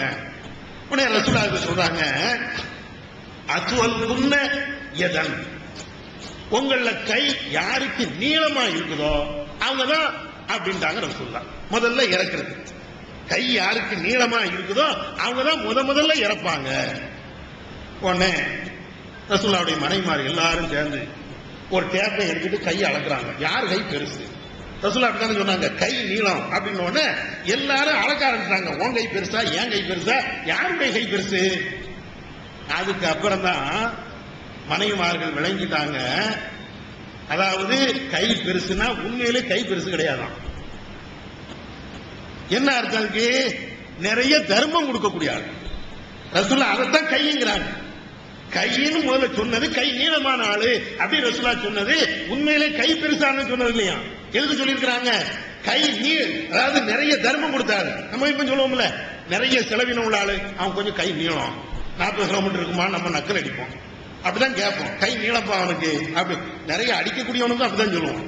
வெளுத்து வாங்குறான்னு வைங்களேன், அவனுக்கு கை ரொம்ப நீண்டுடுச்சு. கை நீண்டுடுச்சுன்னா என்ன, நமக்கு எல்லாம் 2 முழம்னா அவனுக்கு என்ன 10 முழமா? எல்லாத்துக்கும் ஒண்ணு, வேற ஒரு வார்த்தைக்கு சொல்லுவோம். அப்ப இங்க ரசூலுல்லாஹ் கை நீளம் சொன்னது ரசூலுல்லாஹ்வுடைய மனைவிமார்களுக்கு விளங்கலையா? இது மாதிரி நிறைய சொல்லலாம். ஒரே ஒரு உதாரணத்துக்கு சொன்னேன், சஹாபாக்கள் குர்ஆனை அவ்வளவு தெளிவாக புரிவாங்க, ஹதீஸை அவ்வளவு கரெக்டா புரிவாங்க. நம்ம மாதிரி அவங்க புரிய மாட்டாங்க, நம்ம தப்பும் தவறுமா புரிவோம், அவங்க தான் கரெக்டா புரிஞ்சாங்கன்னா தப்பும் தவறுமா புரிஞ்சு வச்சிருக்கிறாங்களே. விளங்குச்சா? சரி, இது ஒரு பாயிண்ட். அடுத்து தப்பும் தவறுமா புரிகிறது ஒரு பக்கம் இருக்கட்டும், மனுஷனா அகன் நம்ம சஹாபாக்களை மட்டுமே எடை போடல, அதையும் விளங்கிடுங்க. சஹாபாக்கள் அவங்களுக்கு விளங்கவே தெரியாது, புரியவே தெரியாது அப்படி சொல்லல. மனுஷனாகி இருந்தால் நாம எப்படி விளங்குவோமோ, நம்முடைய விளக்கத்துல கூடுதல் குறைவு எப்படி இருக்குமோ, இதே மாதிரிதான் சஹாபாக்கள். அவங்க சிறந்தவங்க, அவங்க தியாகி, அவங்க உயர்ந்தவங்க. அதுல நிறைய சஹாபாக்கள் சொர்க்கத்தை கொண்டு நன்மார் சொல்ல, அதுல என்ன மாற்றுக்கிறது கிடையாது. ஆனால் மனுஷன்னா கொஞ்சம் கூடுதல் குறைவாகத்தான் விளங்குவாங்க, நம்ம விளங்குற மாதிரி தான் விளங்குவாங்க. அதுதான் இது ஆதாரம். சரி, இது ஒண்ணு. சில ஆயத்துக்கு விளக்கம் சொல்றது எப்படி எல்லாம் சொல்லியிருக்கிறாங்க நீங்க பாருங்க. இப்னு அப்பாஸ் பொதுவாக பயங்கரமா சொல்லுவாங்க தப்சீர், அதாவது குர்ஆனுக்கு விளக்கம் என்றால் இப்னு அப்பாஸ், இப்னு அப்பாஸ் என்றால் அது குர்ஆனுக்கு விளக்கம் அப்படிங்கிற அளவு. அதாவது இப்னு அப்பாஸ் ஒரு ஆயத்துக்கு விளக்கம் சொல்லியாச்சுன்னா முடிஞ்சு போச்சு, அவ்வளவு சூப்பர் அப்படிம்பாங்க. இப்ப அந்த இப்னு அப்பாஸ் ஒரு ஆயத்துக்கு விளக்கம் சொல்றாங்க. எப்படி விளக்கம் சொல்றாங்க பாருங்க. இது சஹீஹ் முஸ்லிம்ல இடம்பெறக்கூடிய செய்தி 258வது ஹதீஸ்ல இருக்கும். அதாவது மா கதபல் ஃபுஆது மா ரஆ இப்படின்னு ஒரு ஆயத்து. அதுக்கு என்ன அர்த்தம்? உள்ளங்கள் பொய் உரைப்பதில்லை, நபி அவர்கள் கண்டார்கள், எதை கண்டாரோ அதை உள்ளங்கள் பொய் உரைப்பதில்லை அப்படின்னு ஒரு ஆயத்து. இதுல நபி அவர்கள் கண்டார்கள் வருதா இல்லையா, பார்த்தார்கள். எதை பார்த்தாங்க அப்படின்னு வரும்போது இப்னு அப்பாஸ் சொல்றாங்க, அல்லாஹ்வை நபி அவர்கள் தன்னுடைய உள்ளத்தால் 2 முறை பார்த்தார்கள். யார? அல்லாஹ்வ ரசூல்லா பார்த்தாங்களாம். எப்படி? உள்ளத்தால பார்த்தாங்களாம். உள்ளத்தாலேயே ரசூல்லா அல்லாஹ்வை பார்த்தார்கள். இது இப்னு அப்பாஸ் கொடுக்கக்கூடிய விளக்கம். ஆனா ஆயிஷா நாயகி போன்றவர்கள் எல்லாம் இதை எப்படி புரியுறாங்க நீங்க பாருங்க. அல்லாஹ்வை பார்க்கவே முடியாது, உள்ளத்தாலே பார்க்க முடியாது, நேரடியாக பார்க்க முடியாது, மறுமையில வேணா பார்க்கலாம். உலகத்துல ரசூல்லா பார்க்கவே, அல்லாஹ்வை பார்க்கவே முடியாது. அது எந்த அளவுக்கு ஆயிஷா நாயகி சொல்றாங்க. புகாரில 259வது செய்தியில இடம்பெறும். அதுல எப்படி வருது அப்படின்னு கேட்டா ஆயிஷா நாயகி சொல்றாங்க, 3 விஷயத்தை யார் பேசுகிறானோ, அந்த 3 விஷயத்தை உண்மை என்று எவன் நம்புகிறானோ அவன் அல்லாஹ் மேல பயங்கரமா இட்டு கட்டிட்டான் அப்படின்னு சொல்லிட்டு சொல்றாங்க ஆயிஷா நாயகி. மன் ஸஅம அன்ன முஹம்மதன் ஸல்லல்லாஹு அலைஹி வஸல்லம் ரஆ ரப்பஹு, எவன் ஒருத்தன் முஹம்மது நபி அவர்கள் அல்லாஹ்வை பார்த்தான் என்று சொல்கிறானோ அவன் அல்லாஹ் மேல இட்டு கட்டிட்டான். ஆயிஷா நாயகி சொல்றாங்க, யாரு முஹம்மது நபி அவர்கள் அல்லாஹ்வை பார்த்தார் என்று சொன்னா அவன் பயங்கரமா இட்டு கட்டி பேசிட்டான். உடனே இத இப்படி ஆயிஷா நாயகி சொல்லிட்டே இருக்கும்போது மஸ்ரூக் அவங்க கேட்கிறாங்க, உம்முல் முஃமினீன் அவர்களே அவசரப்படாதீங்க, என்ன இப்படி டக்குன்னு சொல்லிட்டீங்க? முஹம்மது நபி அல்லாஹ்வை பார்க்கல, பார்த்தா பயங்கரமான சொன்னா அது பயங்கரமான பாவம் பேசுறீல, ஏன் இப்படி பேசுறீங்க? அல்லாஹ்வே குர்ஆன்ல சொல்றானே இந்த ஆயத்தை சொல்லி, அவங்க அடிவானத்தில் பார்த்தா அப்படின்னா அல்லாஹ் பார்த்தான்னு சொல்லி குர்ஆன்ல வருத. அப்ப ரசூலுல்லாஹ் அல்லாஹ்வை பார்க்கலையா?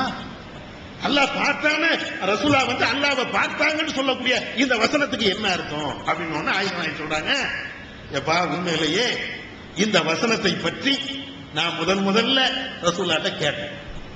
அல்லாஹ்வை அதாவது அடிவானத்தில் பார்த்தார்னு வருத, அடிவானத்தில் யாரை பார்த்தார்? இந்த முஹம்மது நபி அவர்கள் அடிவானத்தில் பார்த்தார்னா அல்லாஹ்வை பார்த்தாரா அல்லது வேற யாரையும் பார்த்தாரா அப்படின்னு நான் ரசூலாட்ட கேட்கும்போது ரசூலா சொன்னாங்க, அல்லாஹ்வெல்லாம் பார்க்கல, அந்த ஜிப்ரீல் அலைஹிஸ்ஸலாம் அவர்களை 2 தடவை அவங்களுடைய ஒரிஜினல் தோற்றத்துல ரசூலா பார்த்தாங்கன்னு ரசூலாவே விளக்கம் கொடுத்தாங்க. அதனால அல்லாஹ்வை ரசூலா பார்க்கவே கிடையாது அப்படின்னு சொல்லி ஆயிஷா நாயகி விளக்கம் கொடுக்குறாங்க. அதுதான் கரெக்ட். இறைவனை பார்க்க முடியாது, ஏன்னா அல்லாஹ் திருக்குறானே அப்படி சொல்லி காட்டுகிறான். எந்த பார்வையும் அவனை அடையாது, லா துத்ரிகுல் அப்சார், எந்த பார்வையும் அவனை அடையாது, பார்க்க முடியாது அப்படிங்கிறான். அப்ப யாருமே பார்க்க முடியாதுன்னு அல்லாஹ் சொன்னதுக்கு பின்னால ரசூலுல்லாஹ் அல்லாஹ்வை பார்த்தாங்கன்னு இப்னு அப்பாஸ் சொன்னா இது நேர் மாற்றம் இல்லையா? இது என்ன விளக்கம்? இந்த விளக்கத்தை ஏற்றுக்கொள்ள முடியுமா? அல்லாஹ்வுக்கும் ரசூலுக்கும் மாற்றமாக இப்னு அப்பாஸ் அவங்க சொல்லக்கூடிய இந்த விளக்கத்தை ஏற்றுக்கொள்ள முடியுமானா கண்டிப்பாக முடியாது. இத மாதிரி நிறைய விஷயங்களை நாம சொல்லலாம். இது எல்லாத்தையும் விட இன்னொரு விஷயத்தையும் சொல்லிக்கிறேன். அதாவது ஹதீஸ் ஒண்ணு இருக்கும், அது பேர் மாற்றமா சஹாபாக்கள் பேசுறாங்க. வேணும்னு பேசுறாங்கன்னு சொல்லல, புரியாம பேசுறாங்க, அல்ல தெரியாம பேசுறாங்க. மனுஷன் அப்படித்தானே, மனுஷன் அப்படின்னா அவங்களுக்கு தெரிஞ்சதை பேசுவாங்க, தப்பு தவறு வரும். இதே மாதிரிதான் சஹாபாக்கள். அப்ப சஹாபாக்கள் சில பேர் என்ன செய்றாங்கன்னா, சில விஷயங்கள் அவங்களுக்கு தெரியாம இருந்திருக்குது, சில விஷயங்களை அவங்க புரியறதுல தப்பாக விளங்கி இருக்கிறாங்க அப்படிங்கிறதுக்கு நிறைய ஆதாரம் சொல்லலாம். உதாரணத்துக்கு சொல்ல போனா, நாமெல்லாம் தொழும் போது எங்க கையை ருக்கு செய்யும் போது எங்க கையை வைப்போம்? எங்க வைப்பிய? எங்க முதுகுலையா? புதிங்கால வைக்கணுமா? முட்டியில வைக்கணும். பாதி பேருக்கு தொழுறாங்களா இல்லையான்னு தெரியல. பதில் சொல்றதுக்கே ஒரு மாதிரியா இருக்குது. நம்ம ஏதாவது முட்டுன்னு சொல்லலாம், அவர் ஏதாவது குண்டா படத்தை கேவலப்படுத்த கூடாதுன்னு பயமா இருக்குதோ. எல்லாருமே என்ன செய்வோம்? அந்த ரெண்டு உள்ளங்கையையும் முட்டுல வைப்போம், கால் முட்டுல வைப்போம். அப்படிதானே? இப்னு மஸ்ஊத் ஒரு பிரபலியமான சஹாபி. அவர் என்ன செய்யறாருன்னு பாருங்களேன். இது முஸ்லிம்ல இடம்பெறக்கூடிய ஒரு செய்தி. 831வது ஹதீஸ் முஸ்லிம்ல. அதுல எப்படி வருதுன்னா, ஒரு 2 பேர் வராங்க. ஒரு 2 பேர் இப்னு மஸ்ஊதுடைய காலத்துல ஒரு 2 பேர் வராங்க. அந்த 2 பேர் என்ன செய்யறாங்கன்னா, வந்து பள்ளி வாசல்ல தொழுதுட்டே இருக்கிறாங்க. தொழுதாச்சுன்னா அவங்க எப்படி தொழுகிறாங்க? ஒரு ஆளு 2 பேருமே கையை எடுத்து முட்டுல வச்சு தொழுறாங்க. ருக்கு செய்யும் போது நம்ம தொழுகிற மாதிரியே அப்படியே தொழுறாங்க. உடனே இப்னு மஸ்ஊத் வந்து, உன்னை யார் இப்படி தொழ சொன்னா? கையை 2ஐயும் முட்டிலேயே வைக்கணும், என்னடா இப்படி வைக்கிற அப்படின்னு சொல்லிட்டு ஒழுங்கா தொழுதாட. ஒழுங்கா தொழுத அந்த 2 பேரையும் கூப்பிட்டு, இப்படி தொழாத, ஒன்னு 2 கையையும் இப்படி ஒன்னா வச்சுக்கிட்டு 2 தொடக்குல வச்சுட்டு தொழுது. இது எதுல இருக்குது? முஸ்லிம்ல ஆதாரபூர்வமான செய்தி. 2 கையை வச்சுக்கிட்டு இப்படி நீ தொழுவ. இப்படித்தான் ரசூலுல்லாஹ்வே தொழுது இருக்கிறாங்க. அவங்களை குறை சொல்ல முடியாது. இப்னு மஸ்ஊத் குறை சொல்றதுக்காண்டி சொல்லல. சில நேரங்களில் சில தகவல் அவங்களுக்கு தெரியாம இருக்கலாம், புரியாம இருக்கலாம். அதனால ஒழுங்கா ஒரு ஆள் தொழுகிறாரு, அவரை நீ இப்படி தொழாத, இப்படி தொழுவன. ஏன், என்ன காரணம்? ஆரம்பத்தில் என்ன சட்டம் இருந்ததுன்னா, முட்டுல கை வைக்க மாட்டாங்க, 2 கையை எடுத்து தொடைக்குள்ள தான் வச்சிருவாங்க. அப்படிதான் ஆரம்பத்தில் இருந்துச்சு. எல்லா சஹாபாக்களும் எப்படி தொழுவாங்கன்னா, அல்லாஹு அக்பர் அப்படின்னு முட்டுல வைக்கிறது இல்ல, 2 கையை வச்சுட்டு இப்படி தொடக்குள்ள வச்சுட்டு இப்படி நின்றுவாங்க. இப்படிதான் ஆரம்பத்தில் இருந்துச்சு. அதுக்கு பின்னால ரசூலுல்லாஹ் என்ன செய்யறாங்கன்னா, இப்படி வைக்காத, இந்த கையை கொண்டு போய் முட்டுல வை அப்படின்னு மாத்திட்டாங்க. இப்னு மஸ்ஊதுக்கு அந்த சட்டம் தெரியல. மற்ற சஹாபாக்களுக்கு அது தெரிஞ்சிருக்குது. அவங்க சொன்னதின் அடிப்படையில் தான் அந்த 2 பேரும் செஞ்சாங்க. இவருக்கு அந்த சட்டம் தெரியல அல்லது மறந்துருக்கும். அப்ப இப்ப சஹாபாக்கள் கரெக்டா விளங்குவாங்க, கரெக்டா புரிஞ்சாங்க, அவங்க தப்பே பண்ண மாட்டாங்க அப்படின்னா, அப்ப இப்னு மஸ்ஊத் மாதிரி 2 கையை எடுத்து இப்படி 2 தொடைக்குள்ள வச்சுக்கிட்டீங்களா? முத்தா திருமணம்னு ஒரு திருமணம் இருக்கு. முத்தா திருமணம்னா என்ன? ஒரு ஆள் ஒரு இடத்துக்கு போறாரு, மகரை கொடுத்து எவ்வளவு நாள் அங்க இருக்கிறாரோ ஒரு பொண்ணை கல்யாணம் பண்ணிக்கலாம். அந்த ஊரை காலி பண்ணும் போது அந்த பிள்ளையும் காலி பண்ணிட்டு போயிடலாம். கொலை இல்லை, தலா கொடுத்து வந்துடலாம். இது பேர் முத்தா திருமணம். ஒரு ஊருக்கு போறாங்க, இங்க இருந்து மதுரைக்கு வாரிய 10 நாள் இருக்கணும். ஒரு பிள்ளைய கேட்டு 10 நாள் முடிஞ்சு வச்சா சரி ரைட்டு மகன் கொடுத்தாச்சு, கல்யாணம் பண்ணாச்சு, ஏன்னா ஊருக்கு போறேன், நீ வேற எவனையா பாத்துக்க அப்படின்னு வந்துடலாம். இது முத்தா திருமணம். இது ஆரம்பத்துல மார்க்கத்துல ஹலாலா இருந்துச்சு. மார்க்கத்தில் மட்டும் இல்ல, அன்னைக்கு அரபுகள் எல்லாருமே இதை செஞ்சுக்கிட்டு இருந்தாங்க. எல்லாத்துக்கும் இந்த பழக்கம் இருந்துச்சு. அதுக்கு பின்னால அல்லாஹ் இதை தடுத்தான். கைபர் போர் யுத்தம்லாம் நடக்கும்போது இந்த திருமணம் கூடாது என்று தடுத்தான். ஆனா இம்ரான் பின் ஹுசைன் என்ற நபித்தோழர் அவர் என்ன செய்யறாருன்னா, அவர் சொல்றாரு, முத்தா திருமணத்தை அல்லாஹ் தடுக்கவே இல்லை. முத்தா திருமணம் வந்து இன்னைக்கும் செஞ்சுக்கலாம். அது தடுத்தாலும் யாரு சொன்னா? அப்படி ஒரு ஆயத்தும் இல்ல, ஹதீஸும் இல்ல, தாராளமா செஞ்சுக்க அப்படிங்கிறாரு. இது வந்து புகாரில 4518வது ஹதீஸ்ல இருக்கு. முத்தா திருமணம் கூடாது அப்படின்னு சொல்லிட்டு அது வந்து 4216, 5115, 5523, 6961 இது நிறைய ஹதீஸ்ல இருக்குது. முத்தா திருமணம் கூடாதுன்னு இம்ரான் பின் ஹுசைன் அவர் சொன்னாரு, இந்த முத்தா திருமணம் கூடும் அப்படின்னு சொல்லிட்டு. அந்த ஹதீஸ் வந்து புகாரில 4518.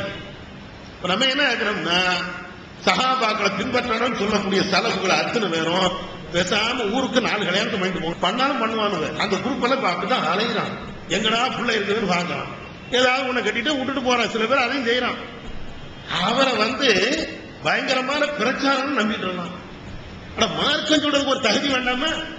போன மாசம் ஒரு கல்யாணம் பண்றான், அடுத்த மாசம் ஒரு கல்யாணம் பண்றான், 4 மேல கூட அதை சரி சரி ஒன்ன விட தலா விட்டுருந்தானே அப்படின்னு இப்படி பெறங்கையால தள்ளி விட்டு போறான். சரி ஒன்ன தள்ளி விட்டுல என்ன, அப்ப உங்களுக்கு வேண்டாமா? நான் உன கட்டிக்கிடுவேன், கேவலப்பட்டு போய் நிக்கிறான். அவன் ஜமாத்தினுடைய பெரிய பிரச்சனை. நம்ம ஜமாத்துல வச்சோம்னா செருப்பால் அடிச்சு விடுவோம். இங்க வாடகை ஆகாத அங்க அவதான் பெரிய மாநில பொதுச் செயலாளர், அவதான் மாநிலத்துல மாநில தாயிகள்ல முக்கியமான தாயி. ஊருக்கு ஒரு கல்யாணம் பண்றானா, முத்தா திருமணம் கூடுன்னு சொல்லிட்டு அலையிறானே அப்படின்னாச்சுன்னா அங்க ஹலால். இதுக்குதான் இம்ரான் ஹுசைனை பின்பற்றிட்டு முத்தாத்து ஹதீஸ பின்பற்றது இல்ல, ஹதீஸ பின்பற்றினா ஹராமுன்னு சொல்லணும். இத மாதிரி சஹாபாக்களை பின்பற்றிட்டு தான் இந்த கிறுக்கு வேற என்ன பண்றாங்க. அப்ப இத மாதிரி நிறைய செய்திகள் இருக்குது. சரியா? கடைசியா முக்கியமான ஒரு செய்தி உங்கள்கிட்ட சொல்ல வேண்டியிருக்கு. அதுல என்னன்னா, இந்த சஹாபாக்களை பின்பற்றுவதற்கு குர்ஆன்லயே ஹதீஸ்லயே ஆதாரம் இல்லை, அதை வழங்கிட்டோம். சஹாபாக்கள் மனுஷன் தான், மனுஷங்கிற அடிப்படையில் கூடுதல் குறைவாத்தான் புரிவார்கள், அதனால அவங்களை பின்பற்ற தேவையில்லை அப்படின்னு சொல்லிட்டோம். இன்னொரு வாதத்தையும் வைப்பாங்க. என்ன வாதம் வைப்பாங்கன்னா, குர்ஆன்லயே அல்லாஹ் சஹாபாக்கள் பின்பற்றணுங்கிறாங்க அப்படின்னு. அது என்னடா அப்படின்னு நீங்க பாத்தீங்கன்னா, சூரத்து தௌபால 100வது வசனத்தை காட்டுவாங்க. அஸ்ஸாபிகூன அவ்வலூன மினல் முஹாஜிரீன வல் அன்சார் வல்லதீன தபஊஹும் பிஇஹ்சான். அந்த வசனம் அதாவது முஹாஜிர்களில் ஹிஜ்ரத் செய்தவர்களில் முதலாக ஹிஜ்ரத் செய்தவர்கள், அதே போன்று அன்சாரிகள், இப்படிப்பட்டவர்களை நல்ல விஷயத்தில் பின்பற்றியவர்கள், இவர்கள் மறுமை அல்லாஹ் அவர்களை ஏற்றுக்கொண்டு விட்டான், அவர்களுக்கு மறுமையில சொர்க்கங்களை தயாராக வைத்திருக்கிறார் அப்படின்னு ஒரு வசனம். இந்த வசனத்தை பார்த்து முஹாஜிர்களை பின்பற்றியவர்கள், அன்சாரிகளை பின்பற்றியவர்கள் அப்படின்னா என்ன அர்த்தம்? முஹாஜிர்கள் சஹாபாக்கள், அன்சாரிகள் சஹாபாக்கள், அவர்களை பின்பற்றியவர்களுக்கு அல்லாஹ் சொர்க்கம் இருக்கின்றான். அப்ப பின்பற்றணும்ல. சரி, இதுக்கு என்ன விளக்கம் ரெண்டா சொல்றேன். இதை மட்டும் அல்லாஹ் சொல்லல, இன்னொரு இடத்துல சொல்றான். 52ல 2வது வசனத்துல, 52ல 2வது வசனம் அது என்ன சொல்றான்னா, வல்லதீன ஆமனு வத்தபஅத்துஹும் துர்ரியத்துஹும் பிஈமானின். யார் நம்பிக்கை கொண்டவர்களை எவர்கள் பின்பற்றுகிறார்களோ அவர்களுக்கு அவர்களுடைய அமல்களை நான் நாசமாக்க மாட்டோம் அப்படிங்கிற கருத்துல அல்லாஹ் சொல்றான்.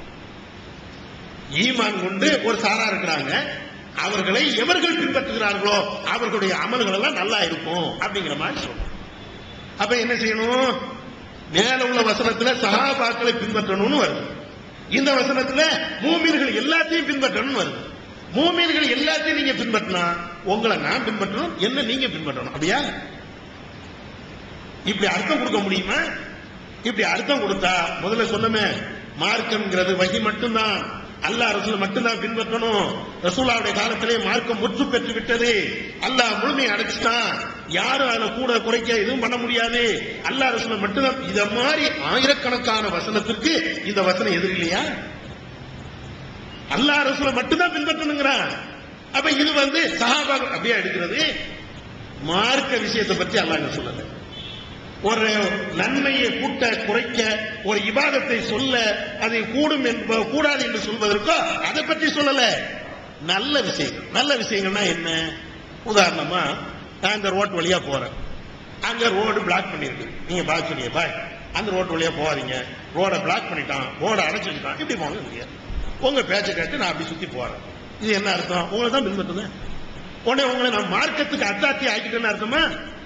உடனே உங்கள்ட்ட ஒன்று பாய் இன்னைக்கு முகர் 4 ரக்காயத்து அப்படின்னு ரசூலுல்லாஹ் சொல்லியிருக்காங்க, 8 ஆக்கிடலாமா?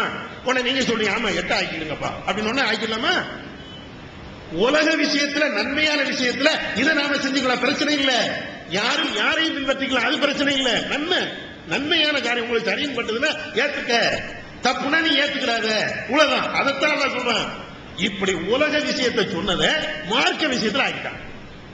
விளங்குதா உங்களுக்கு? அதே மாதிரி இன்னொரு ஹதீஸையும் காட்டுவாங்க, குலஃபா ராஷிதீனை பின்பற்றணும் அப்படிம்பாங்க. குலஃபா ராஷித் முதல்ல கலீஃபாக்கள் எத்தனை பேரும் தெரியுமா? இவன் என்ன வழங்கிட்டான்? அபூபக்கர், உமர், உஸ்மான், அலி, இதுதான். அது 12க்கு மேற்பட்டவங்க இருக்கிறாங்க கலீஃபாக்கள். சரி, இங்க பின்பற்றணும்னா ஒட்டுமொத்த சஹாபாக்களை பின்பற்றினா வருது, அப்படி இல்லையே. கலீஃபாக்கள் பின்பற்று, உன் பாஷையில 4 பேரு அல்லது வரலாற்றின் அடிப்படையில் 12 பேர், 12 பேரை தான் பின்பற்றணும். அப்ப மற்ற சஹாபாக்களை பின்பற்றக்கூடாதுல்ல. இன்னும் சொல்ல போனா அங்கேயும் மார்க்கத்துக்கு ஆதாரமாக ரசூலுல்லாஹ் சொல்லல. அந்த ஹதீஸுடைய கடைசியில எப்படி இருக்கும் தெரியுமா? அதாவது அலைக்கும் பி சுன்னதி வ சுன்னத்தில் குலஃபாயில் ராஷிதீன அல் மஹ்தியீன், என்னுடைய வழிமுறை நீங்க பின்பற்றுங்க, நேர்வழி பெற்ற கலீஃபாவுடைய வழிமுறை நீங்க பின்பற்றுங்க அப்படின்னு சொல்லிட்டு ரசூலுல்லாஹ் சொல்லுவாங்க.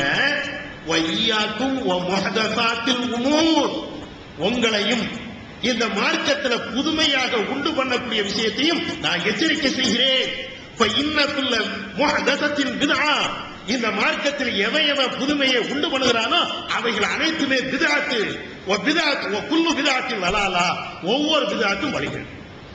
எந்த ஹதீஸையும் ஆதாரமா காட்டுதாங்களோ கலீஃபாக்களை பின்பற்றணும், சஹாபாக்களை பின்பற்றணும். அந்த ஹதீஸ்ல என்ன இருக்குதுன்னா, மார்க்க விஷயத்தில் சஹாபாக்களை பின்பற்றாத, அவ்வளவு தெளிவா இருக்கு. பித்ஆத்து அல்லாஹ் ரசூல் மட்டும்தான் மார்க்க விஷயத்துல கருத்து சொல்ல முடியும். ஒன்னு கூடும் என்றோ கூடாது என்றோ ஹலால் என்றோ ஹராம் என்றோ இது வணக்கம் என்றோ வணக்கம் இல்லை என்றோ அது அல்லாஹ் ரசூல் தான். அதை தாண்டி சஹாபாக்கள் சொன்னாங்க, நீ பின்பற்றினா நரகத்துக்கு போயிடுவேன், அவ்வளவு தெளிவா இருக்கு. அப்ப அதனால இத மாதிரி சில ஆதாரங்களை வைப்பாங்க, இதுக்கு நீங்க பலிகளா ஆயிராதீங்க, இதையும் புரிந்து கொள்ளுங்கள். இறுதியாக நீங்க இதை சொல்லுவீங்க, இது அந்த மக்களுக்கு மத்தியில் சொல்லும் போது நாங்களும் பல தடவை சொல்லிட்டோம். அதுல பல தடவை சலப்பு கொள்கை உண்மைதானே, பேசவா அப்படின்னோம், வாப்பா உட்கார்ந்து பேசிக்கிடுவோம் அப்படின்னோம். இதுவரை எவனும் வரமாட்டேங்கிறான், ஒருத்தனும் வரல. நீங்களும் பேசினா கூட உங்கள்கிட்ட வேண்டுமானால் எவனா ஒருத்தன் குசு குசு குசு குசுன்னு மந்திரமா பேசுவான், பப்ளிக்ல வரவே மாட்டான். ஒருத்தனை கூட்டு போய் சலப்பு கொள்கையில் உள்ள அத்தனை பேர் அப்படிதான் என்ன செய்யறாங்கன்னா, ஏன்னா அந்த மாப்பிளையும் பொண்ணு பேசுற மாதிரி தம்பி இங்க வா அப்படின்னு கூட்டு போய் தனியா அப்படியே அணைச்சு கொண்டு போயிடறான். என்னடா தனியா கூட்டு போற அப்படின்னாச்சுன்னா இதுதான் குசு குசுன்னு பேசுறான். சரி அவன்கிட்ட நீங்க கேளுங்க, ஏன்டா தனியா சொல்ற, எங்க ஜமாத்துல ஆளுங்க இருக்கிறாங்க, படிச்சவங்க இருக்கிறாங்க, மார்க்கத்தை தெரிஞ்சவங்க இருக்கிறாங்க, அவங்கள்ட்ட வந்து பேசவா, அவங்கள்ட்ட என்ன பேச முடியும், உனக்கு பிடிச்சுன்னா ஏத்துக்க, இல்லைன்னா விட்டுட்டு போ அப்படிங்கிறான். இதுல நிறைய பேரு பலிகடாவும் ஆயிடுறான். இப்படி ஒருத்தன் சொன்னானா அவன் போலி, அவனுடைய கொள்கை போய். சூரத்துல் கஸஸ்ல இடம்பெறக்கூடிய வசனம் அதுல சொல்றான், பயில்லம் யஸ்தஜீபு லக்க, நபியே உங்களுக்கு அவர்கள் பதில் அளிக்கவில்லை என்றால், சத்திய கொள்கைனா பகிரங்கமா வந்து பேசணும். பகிரங்கமா பேச குசு குசுன்னு பேசுறானாலேயே அவன் பதில் இல்லைன்னு அர்த்தம். ஓண்டு மட்டும் கொள்கை இஸ்லாம் தானே, எல்லாத்தையும் சொல்லலாம்ல, உனக்கு மட்டுமா அது? பகிரங்கமா பேசு, யார் உன்னுடைய கொள்கை எவன் ஏத்துறானோ அவன்கிட்ட போய் பேசு. அப்படி பேசல அப்படின்னு சொன்னா அன்னமா எத்தபிஊன அஹ்வாஹும், நீங்க தெரிஞ்சுக்கிடுங்க, அவர்கள் தங்களுடைய மனோ இச்சையைத்தான் பின்பற்றுகிறார்கள். ஓமன் அவல்லு மிம்மனித்தப ஹவாஹு பிகைரி ஹுதன் மினல்லாஹ், அல்லாஹ்ட்ட இருந்து வந்த நேர்வழியை விட்டுவிட்டு மனோ இச்சையை எவன் பின்பற்றுகிறானோ அவனை விட வழிகட்டவன் யார் இருக்க முடியும்? அல்லாஹ் கடுமையா சொல்லலாம். ஒருத்த வந்து பகிரங்கமா தன்னுடைய கொள்கையை சொல்லலன்னா அவன் அயோக்கியன். என்ன அது மாணவர்கிட்ட மட்டும் குசு குசுன்னு பேசுற, பகிரங்கமா வந்து பேசப்ப உன் கொள்கை சரிதானே, சஹாபாக்கள் பின்பற்றும் சரிதானே, பேசு. நீங்க நம்ம யார்கிட்ட பேசுறோம்? இன்னைக்கு இந்த கொள்கையை பத்தி பேசுறோம்ல, யார்கிட்ட பேசுறோம்? ஏன்னா உங்கள்கிட்ட மட்டுமா, அந்த மண்டபத்தில் மட்டுமா பேசுறோம்? ஆனா மாணவர்கள் ஒருத்தரை கூப்பிட்டு போய் அப்படியா பேசுறோம்? ஆனா பகிரங்க ரோட்ல நின்று பேசுறோம். ரோட்ல நின்றுகிட்டு நீ இந்துவா கிறிஸ்துவனா, அவன் கிறிஸ்துவ நம்மள்கிட்ட படக்கூடிய பாடம் அவ்வளவு பாடா இருக்கு. ஏன் துண்டக்கான துணிக்கான ஓட விடுறோம்ல, நாட்டிகன் அவனை விட்டோமா, வா நான் பேசுற கொள்கை தான் சரி, உன் கொள்கை தப்பு அப்படின்னு பேசுறோமே. இவ்வளவு திராணி இருந்தால் அவன் சரியான கொள்கையில பேசுறான். திராணி இல்லை என்றால், ஒழிச்சு பேசுறான் என்றால், மறைச்சு பேசுகிறான் என்றால் அவன் தான் வழிகேடுக்கு இதை விட வேற எந்த ஆதாரம் இல்லை. இன்னும் மதவாதிகள்லாம் பாருங்களேன், மதவாதி என்ன இருந்தாலும் இமாம்களை நம்ம மதிக்கணும்லப்பா அப்படிங்கிறான். ஏன் அது பகிரங்கமா பேசு, எவன் எதுக்குறான அவன்கிட்ட வந்து பேசு. இல்ல அவனும் சொல்லி பார்த்து ஏத்துக்கிட மாட்டேங்கிறான். ஏத்துக்கலாம் என்ன சொல்லு. அப்ப அதனால இந்த குசு குசு அப்படி ஒரு மாதிரியா போறது இவனோட நம்பாதீங்க, இவனோ வழிகேடு. எவன் இருந்தாங்க சத்திய கொள்கை பகிரங்கமா பேசணும். ஏன்னா அது உன் கொள்கை கிடையாது, அல்லாஹ்வுடைய கொள்கை. அல்லாஹ்வுடைய மார்க்கத்தை பகிரங்கப்படுத்தணுமே தவிர ரகசியமா பேசுறதுக்கு மார்க்கத்தில் இடம் இல்லை என்பதை நீங்கள் புரிந்து கொள்ளுங்கள். அல்லாஹ்